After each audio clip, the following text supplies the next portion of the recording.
Moment. C'est le moment. Yo, yo. Moment. C'est le moment. Yeah. Yeah. Moment. C'est le moment. C'est le moment. C'est le moment. C'est le moment. C'est le moment. C'est le moment. On atteint le summum. Tu vois. Pas besoin de curriculum. Tu sais que c'est le mouvement de temps. Bonjour, bonjour, bonjour. Ceci c'est le Momentum. Yes, gloire à Dieu. Le podcast numéro 8, les gars. Incroyable. Quel cheminement, quel cheminement. On laisse toujours clair que nous sommes un regroupement de jeunes conscients du temps et du changement en communion avec Jésus-Christ, déterminés à servir nos dons divins à notre génération. Amen. Amen, amen, amen.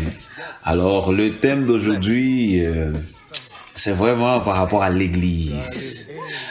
On va laisser que Jonas approfondisse là-dessus, mais j'espère que vous allez vous amuser et recevoir cette parole vivante. Amen, amen. Mes frères et sœurs, que la paix de Dieu soit avec vous. Je vous salue au nom de Jésus-Christ par le moyen du Saint-Esprit. J'aimerais principalement vous exprimer l'énorme joie qui naît en dedans de moi lorsque je partage la parole avec vous. Je vois le cheminement par rapport au groupe Momentum et tous les messages qu'on a partagés, et c'est comme une mission, c'est un rêve accompli de voir à quel point le Seigneur nous parle et que nous sommes dans l'œuvre. J'aimerais tout simplement vous rappeler que nous avons fait des podcasts extrêmement juteux dans la parole, car ils sont amenés par le Saint-Esprit directement pour offrir un message ciblé pour le grand public principalement, mais avec une tonalité de jeunesse, pour que justement, non seulement les jeunes se sentent identifiés, mais ils puissent avoir une ligne directive qui n'est pas la nôtre, mais qui vient du Saint-Esprit. Amen. Aujourd'hui, nous allons parler de la place d'un jeune dans l'Église. Nous ne pouvons pas nécessairement aborder la place du jeune dans l'Église sans parler de l'Église en tant que telle. Donc, il faudrait bien commencer par quelque chose. Alors, nous allons partir dans un petit voyage dans le temps. Alors, je vous dis, préparez-vous, mettez vos ceinturons de sécurité. C'est parti. L'Église, qu'est-ce l'Église? L'Église tire son nom du grec ecclésia, qui désignait une assemblée tenue par convocation, notamment l'assemblée du peuple dans la démocratie athénienne, qui traduit généralement l'hébreu kahal dans l'Ancien Testament. L'Église est l'assemblée, selon l'optique, un groupe de personnes qui ont accepté le salut en Christ. On peut voir cela dans Acte 2, 47. Lisons-le. Je vous donne un petit temps. C'est très important, sincèrement, de prendre des notes. Parce que le Saint-Esprit nous parle. Et c'est un message, la parole est vivante. Le Saint-Esprit nous parle, et lorsque vous prendrez des notes, vous verrez que à n'importe quel moment que vous lisez dans votre vie, ces notes-là, il y aura une parole qui sera relâchée pour vous, pour édifier votre esprit. Alors, si nous lisons Acte 2, verset 47, cela dit: « Il louait Dieu et avait la faveur de tout le peuple. Le Seigneur ajoutait chaque jour à l'Église ceux qui étaient sauvés. » Donc nous parlons de l'Église en tant qu'une assemblée. Alors, comme nous l'avons dit auparavant, nous parlons de kahal. En hébreu, c'est une structure organisationnelle théocratique de la société israélite dans la Bible, qui désignait aussi les communautés juives ou assemblées de fidèles en langue courante. Ce concept-là a été pris du Theological Dictionary of the Old Testament. Alors nous pouvons voir que dès l'ancien temps, lorsque nous sommes dans l'Ancien Testament et nous nous basons vraiment en tant que référence sur la Bible, nous avons un regroupement de personnes. Ces personnes-là, elles s'assisaient, elles parlaient, Elle discutait par rapport aux lois, par rapport aux commandements que Dieu avait donnés. Et souvent, c'était selon la directive de Dieu. Mais lorsque Jésus arrive, ce qu'ils appelaient auparavant Kahal, il l'a transformé dans Ecclésia, car il avait un but très précis. Et c'était de montrer à quel point il veut que l'esprit de ses disciples, l'esprit de ceux qui ont été choisis, revienne vers Dieu. On retourne vers lui. Et c'est là il part très bien dans Matthieu 16, verset 18. Cherchons-le.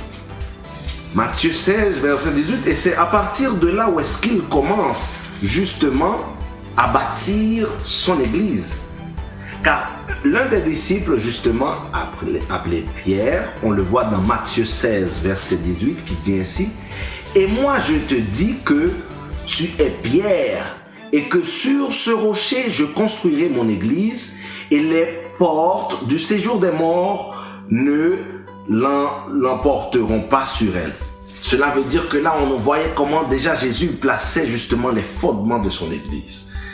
Alors, pour résumer cette première idée, l'église est un groupe de personnes qui se rassemblent dans un but précis où la présence de Dieu est parmi eux.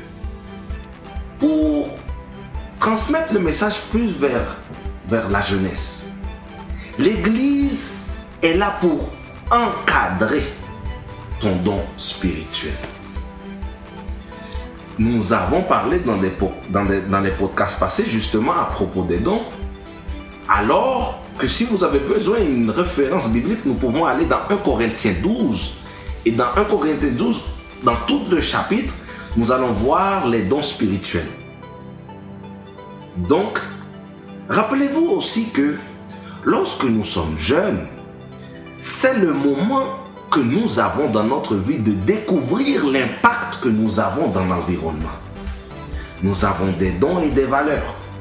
Ces dons et ces valeurs, justement, peuvent avoir un impact dans ce qui nous entoure. Et cet environnement a deux volets. Il y a l'aspect terrenel et l'aspect spirituel. Lorsque nous parlons de l'aspect terrenel, nous avons la famille, nous avons l'école, nous avons notre groupe social, nous avons le gouvernement et plusieurs autres institutions. Mais nous avons aussi un environnement ou un aspect spirituel. Toutes ces institutions que nous venons de nommer ont leur place aussi dans le monde spirituel. Nous avons une famille de croyances, nous avons une éducation spirituelle, nous avons un groupe social que pour nous, Momentum, serait être des chrétiens, et nous avons un gouvernement céleste que nous devons représenter. Donc, lorsque nous découvrons notre spiritualité en Jésus-Christ, nous savons que nous devons être encadrés. Parce que nous parlons d'une force qui est à l'intérieur de nous, nous parlons d'un esprit que Dieu a mis en dedans de nous. Et cet esprit-là peut être encadré. Et quelle est la meilleure place pour l'encadrer? C'est l'Église. Malheureusement, au fil du temps, nous avons vu que l'homme s'est confondu dans le concept de église et bâtiment. Les gens souvent vont voir l'église comme justement l'endroit et non le groupe de personnes. Nous, en tant que Momentum, nous voulons démystifier cela. L'église n'est pas le bâtiment. L'église est chacune des personnes, regroupement. Comme le verset le dit, lorsque 2 ou 3 sont réunis, je serai parmi eux. C'est Jésus qui dit ça. Alors, nous devons comprendre que l'assemblée est l'église. Amen.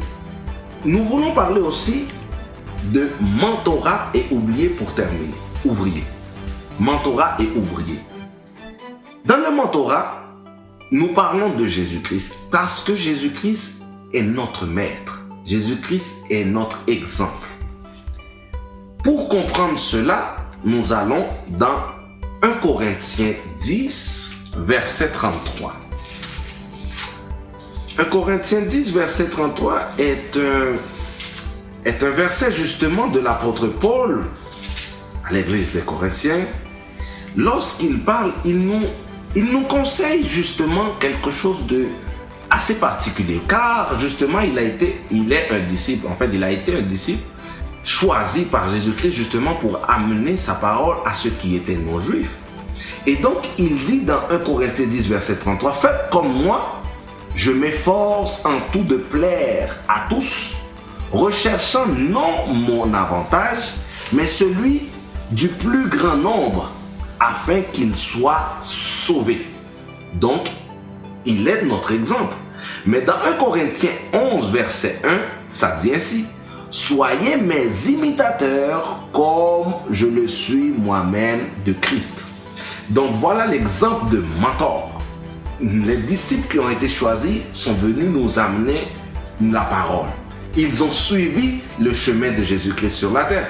Et donc, lorsque nous voulons avoir justement des informations à propos de cela, parce que notre esprit sait que le Saint-Esprit, c'est le gouverneur céleste, nous avons parlé de ça aussi dans des podcasts passés, qu'est-ce que nous allons faire? Nous allons rechercher cette information, mais on se dit, oui, mais il y a la Bible. Mais il y a des personnes qui sont placées justement pour nous amener la parole.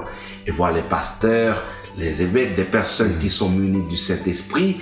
Et aussi nous pouvons parler de diacres ou responsables spirituels. Voilà qu'on peut les retrouver dans l'église. Et pour suivre l'idée, nous avons aussi le concept de ouvrier.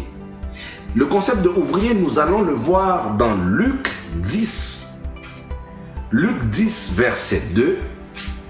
Je vous invite à lire justement ces passages de la Bible, car vous allez vous sentir à un moment donné identifié. Luc 10, verset 2, nous dit, il leur dit, la moisson est grande, mais il y a peu d'ouvriers. Priez donc le maître de la moisson d'envoyer des ouvriers dans sa moisson. Lorsque nous parlons de moisson, qu'est-ce que c'est?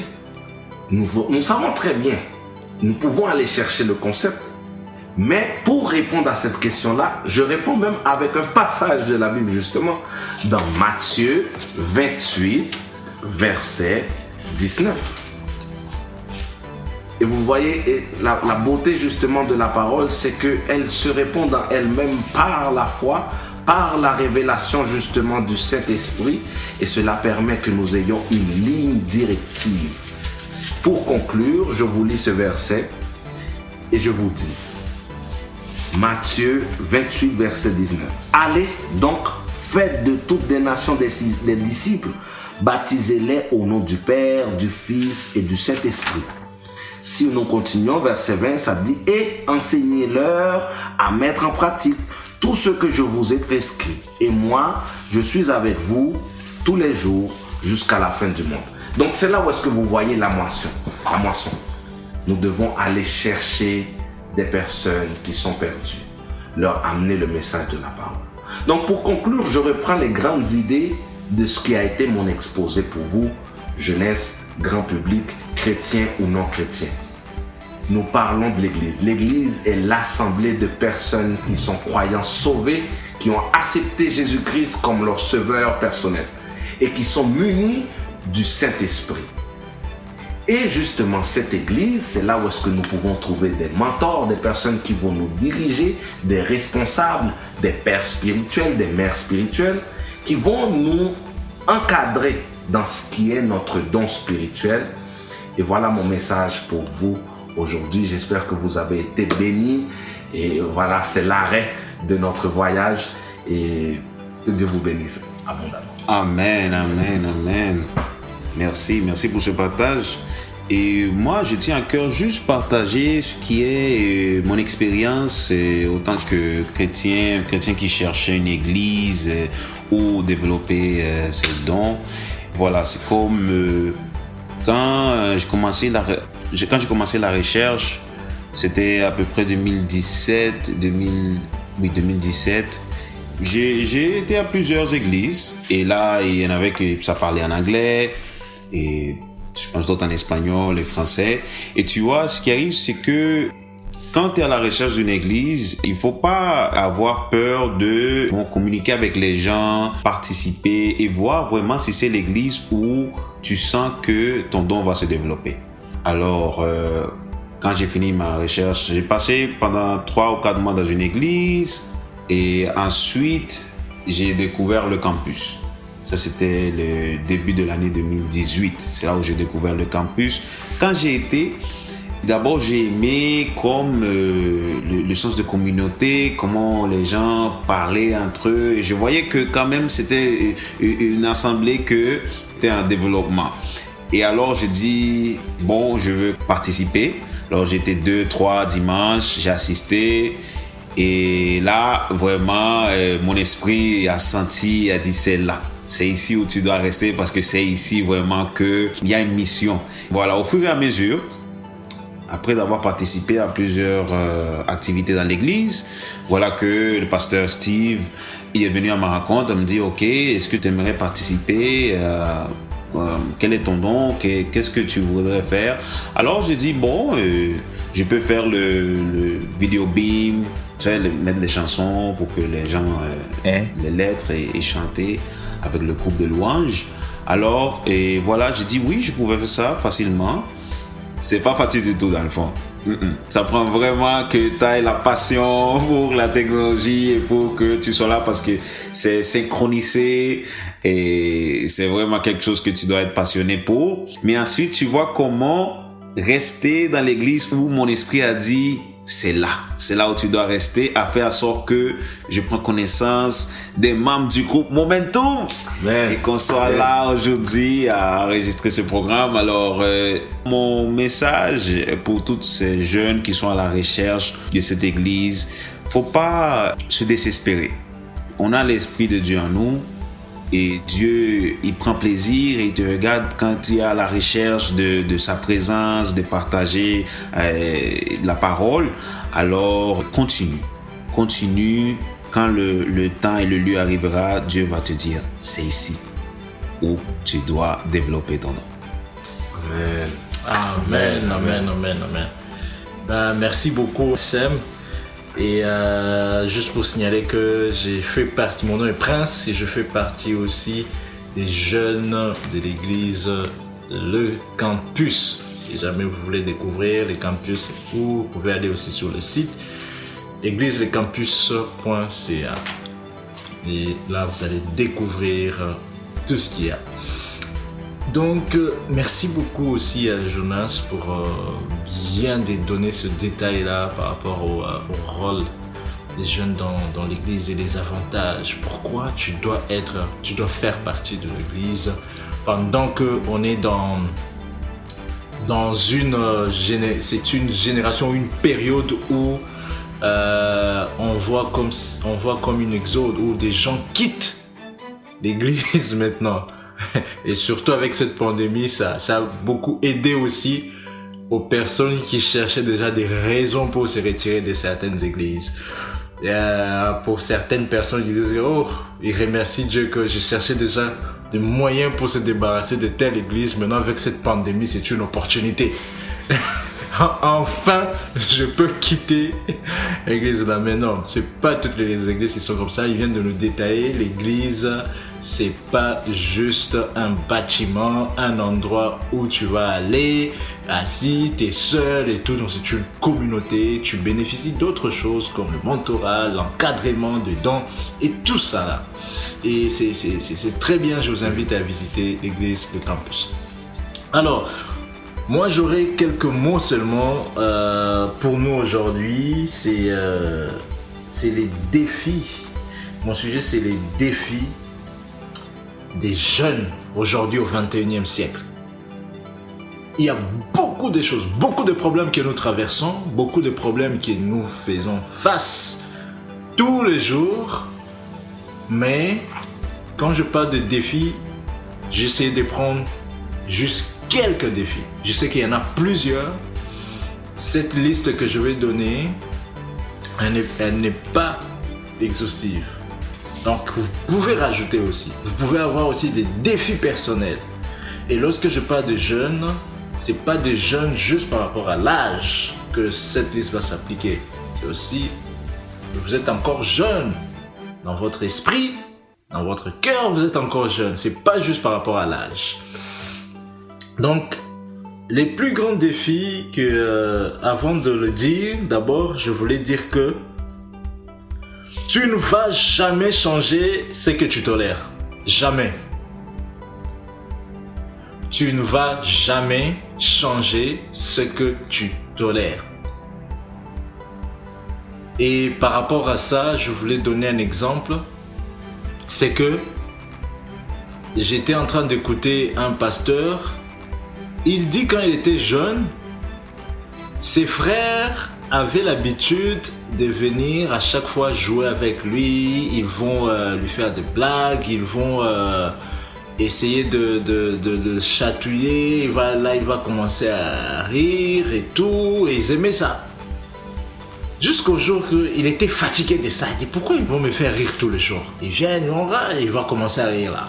Pourquoi? Un jour, il a juste changé dans sa tête. Il a dit, je tolère plus ça. Donc, ils sont venus. Ils ont essayé de faire le même mouvement. Mais cette fois-là, il ne pouvait plus rire. Il ne voulait plus, il avait déjà décidé. Il avait décidé de changer. Pourquoi? Parce qu'il ne tolérait plus ça. Donc, tu ne vas jamais changer ce que tu tolères. Jamais. Si tu continues à tolérer, tu vas pas le changer. Donc, quels sont les défis? Le premier défi, aujourd'hui au XXIe siècle, c'est l'accès.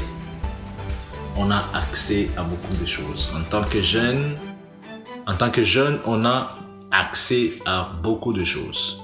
J'étais encore à l'université, mon professeur de comptabilité, je me rappelle encore, il nous a dit, aujourd'hui, on ne devrait plus nous vous apprendre à mémoriser des choses. Aujourd'hui, on doit vous apprendre maintenant de faire la différence entre l'être et le paraître. C'est ce qu'on doit vous apprendre. À faire la différence entre une mauvaise information et une bonne information. Parce que on a demandé, mais pourquoi? On a dit, vous avez accès. Tout ce qui était caché avant, aujourd'hui, vous avez accès. Vous avez accès à presque tout. Tu rentres sur tu as connexion Wi-Fi, c'est bon. Tu as accès. Tu as accès aux informations. Avant, pour avoir information, on pouvait avoir juste une seule chaîne radio. Tu devrais attendre à 19h pour savoir qu'est-ce qui s'est passé dans ton quartier, qu'est-ce qui s'est passé dans ta ville ou même ton pays. Mais aujourd'hui, c'est à la seconde même. Tu as une notification sur ton téléphone que le chien de ton voisin a été assez noyé dans la piscine. C'est pas un bon exemple, mais c'est quand même. Directement, tu as même une photo, preuve à l'appui. Donc, on a accès. Comment on gère cet accès-là? On est bombardé de plusieurs informations dans une seule journée. Plusieurs informations. Et on ne sait plus, là je donne raison à mon professeur, on ne sait plus quelles sont des bonnes et quelles sont des informations erronées. On ne sait plus. On va y revenir sur l'accès.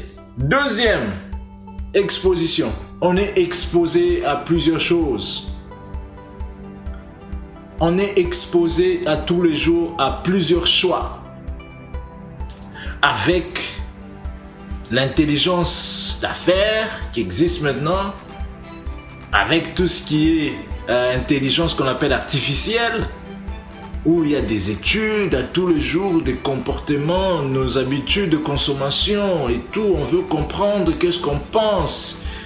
Et après, les gens de marketing vont nous proposer des choses. Donc, sur ton téléphone même, tu reçois quelque chose, tu te dis, voilà, il y a un rabais quelque part. Tu fais maintenant le choix. Est-ce que je vais acheter la bouffe ou bien je vais acheter la paire de Jordan? Tu dois faire ce choix-là. On est exposé à des informations. On est exposé à plusieurs choses. On est exposé parfois à des bonnes ou à des mauvaises personnes. Comment gérer ça? Ça, c'est un défi aujourd'hui. Parce que ça détermine notre vie. Troisième point. manque d'engagement. Notre génération, moi j'en fais partie, on est tous victimes de manque d'engagement. On commence une chose, après un moment, on arrête. Manque peut-être de passion, manque de courage, la peur, plusieurs choses interviennent, on arrête.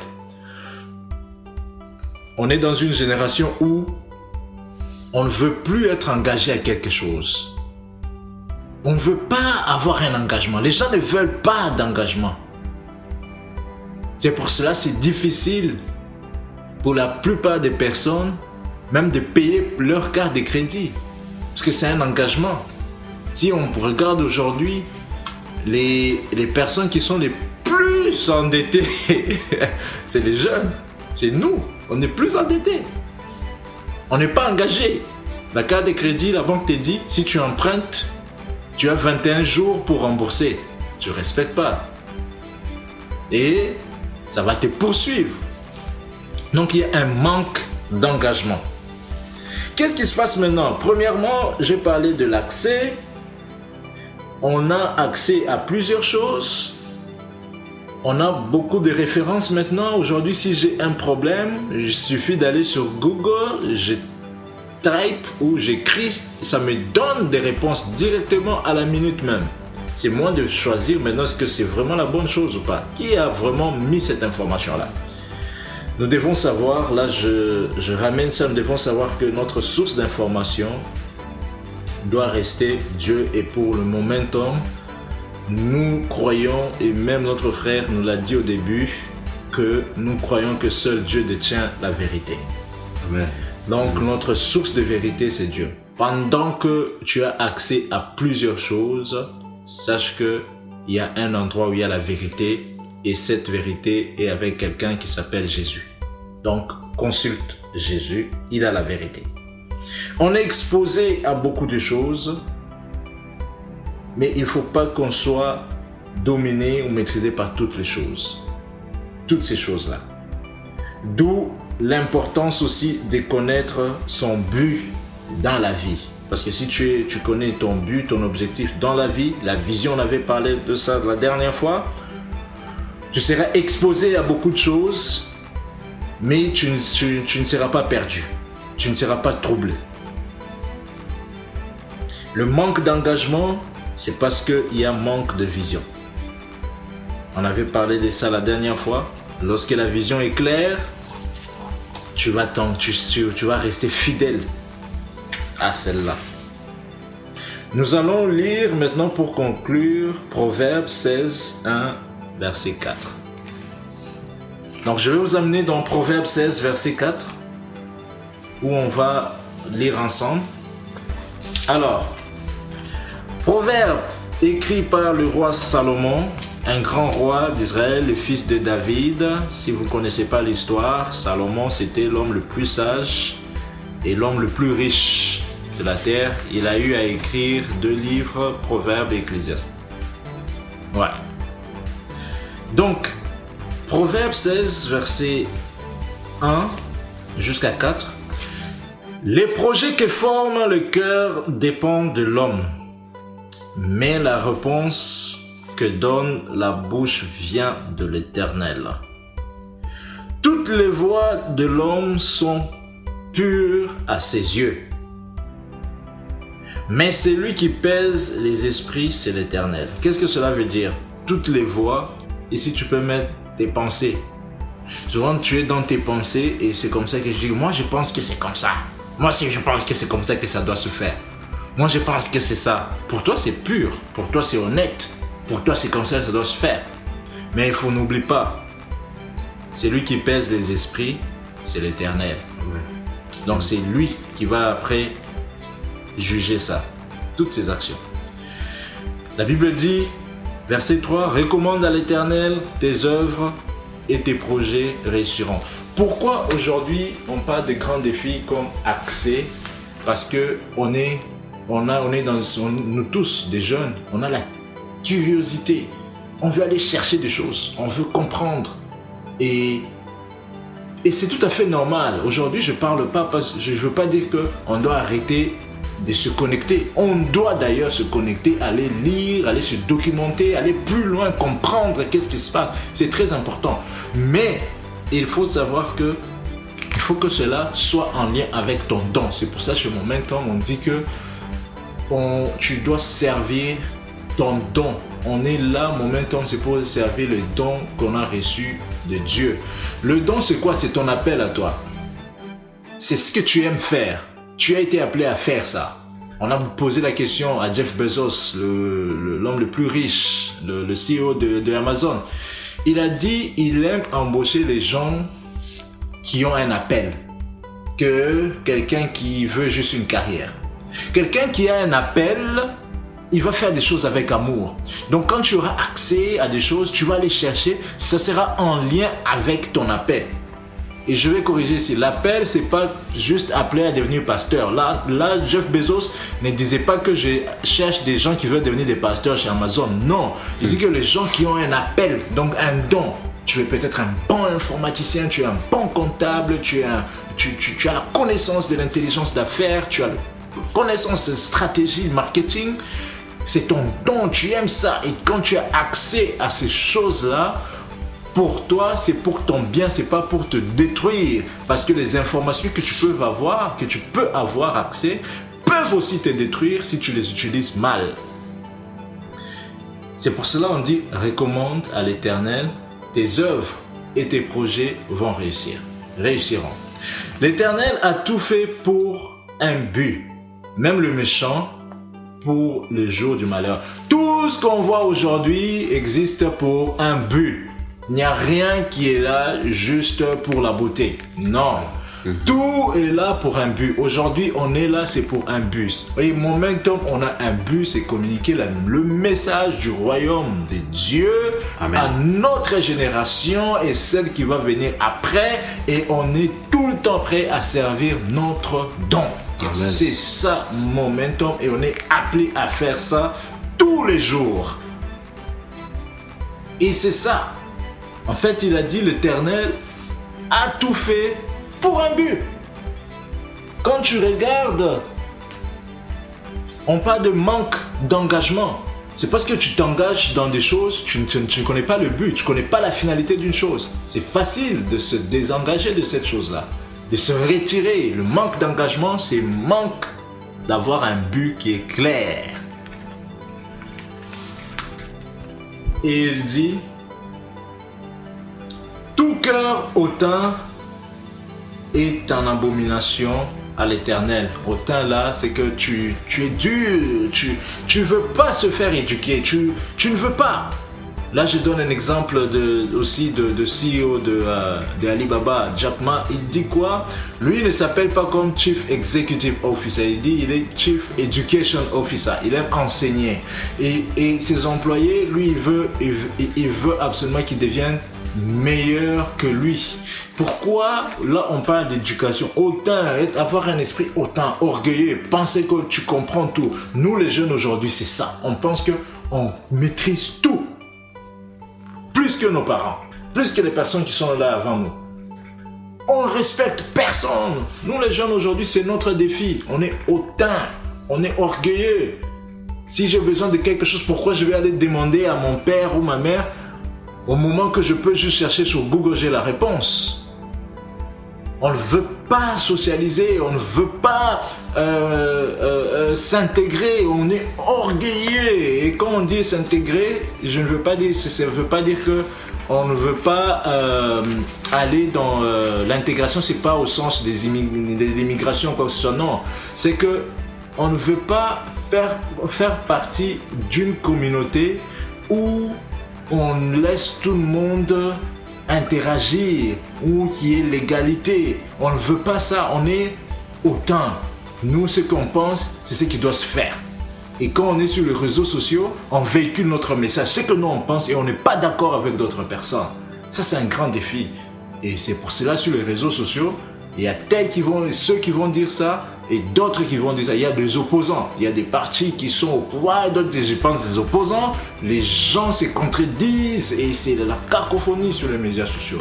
Mais aujourd'hui, si je peux conclure, nos grands défis, si on doit se mettre à travailler pour les résoudre et ou les gérer peut-être, c'est l'accès. Tu as accès à quoi? Qu'est-ce que tu gagnes de ça? Comment tu utilises ça à ton avantage? Deuxièmement, l'exposition. Tu es exposé à plusieurs choses tous les jours. Plusieurs choix à faire tous les jours. Ta foi est testée tous les jours. Ton honnêteté est testée tous les jours. Ta patience sera testée tous les jours. Ton envie est testée tous les jours. On est exposé à plusieurs choix. Fais un bon choix pour ta vie. Et enfin, manque d'engagement. C'est un grand défi. Si tu veux commencer quelque chose, consulte d'abord. Est-ce que c'est en lien avec mon appel? L'appel, encore une fois, est-ce que c'est en lien avec ce que j'aime faire? Mon don à moi? Est-ce que c'est vraiment en lien?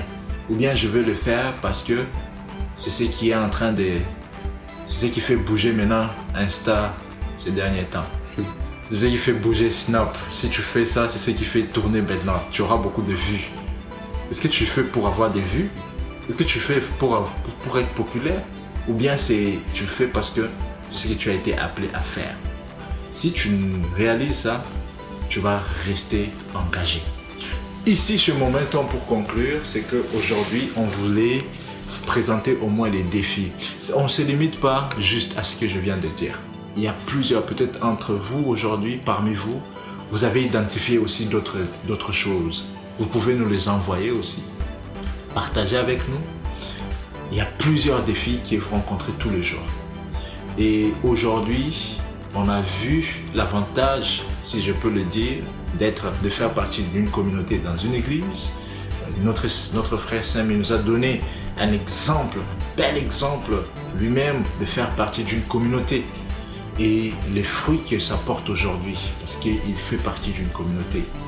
Et moi aussi, je fais partie de ce fruit-là. Donc aujourd'hui, voilà, on vous présente ce qui est de défis. On vous a présenté aussi de l'église de façon générale pour que vous puissiez ne plus voir avec une mauvaise image, mais selon ce que vous avez été appelé. Et sachez que, première chose, seul Dieu a la vérité. Seul Dieu connaît bien vos projets. Seul Dieu peut faire de sorte que vos projets puissent réussir.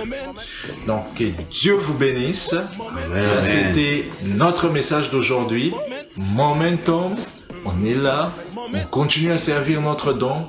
On continue à travailler pour l'Éternel. Nous avons chacun son don, même dans l'équipe Momentum. Et notre vision en tant qu'équipe est claire. Quelle est ta vision? Tu pourras nous dire, mets ça en commentaire. On t'invite à écouter l'ancien podcast.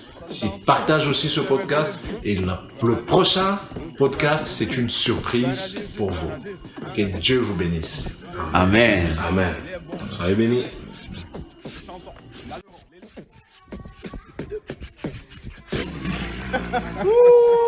Envoie-moi ça live.